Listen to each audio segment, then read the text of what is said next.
رحمنا ورحمكم الله. فقال الله تعالى في القرآن المجيد وفي الفرقان الحميد: إن الله وملائكته يصلون على النبي يا أيها الذين آمنوا صلوا عليه وسلموا تسليما. اللهم صل على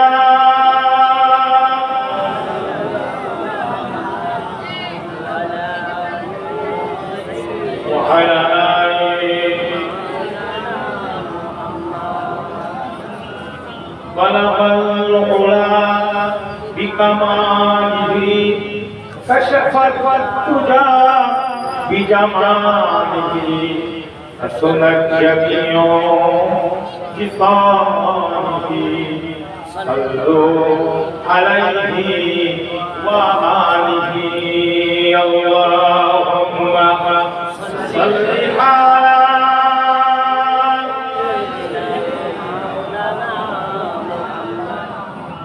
وعلى آله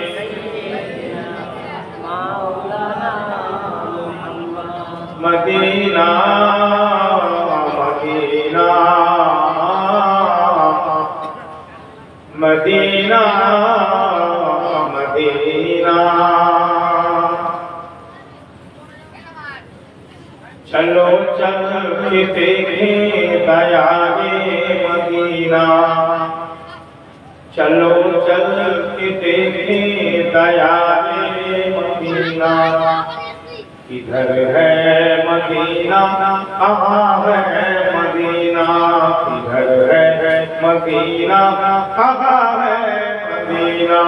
Medina Medina Medina Medina Medina Medina है प्यारा Medina. Medina Medina है प्यारा मदीना. अल्लाहुम्मा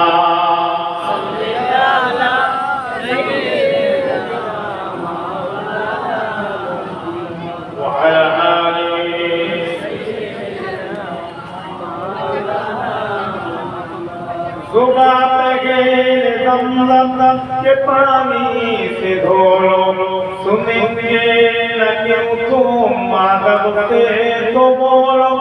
सुबह के ज़मज़म के पानी से धो लो, सुनेंगे न क्यों तुम अदब से तो बोलो. मैं मुजरिम निगाह का मुझे साथ लेना, मैं मुजरिम निगाह का मुझे साथ लेना. मदीना मदीना है प्यारा मदीना, है प्यारा Medina. Medina Medina Medina Medina Medina Medina है प्यारा मदीना. अल्लाहुम्मा सल्ली अला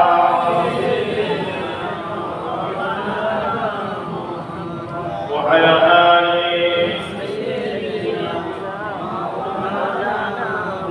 जिधर देखता हो उधर है मोहम्मद, हर शहर की जलवा कर है मोहम्मद. पता साई का कुछ न पाया जो ढूंढा, हैरतों में हूँ फिर बशर है मोहम्मद.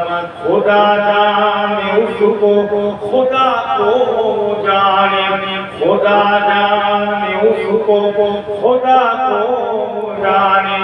मदीना मदीना है प्यारा मदीना. मदीना मदीना किधर है मदीना. अल्लाहुम्मा सल्ली अला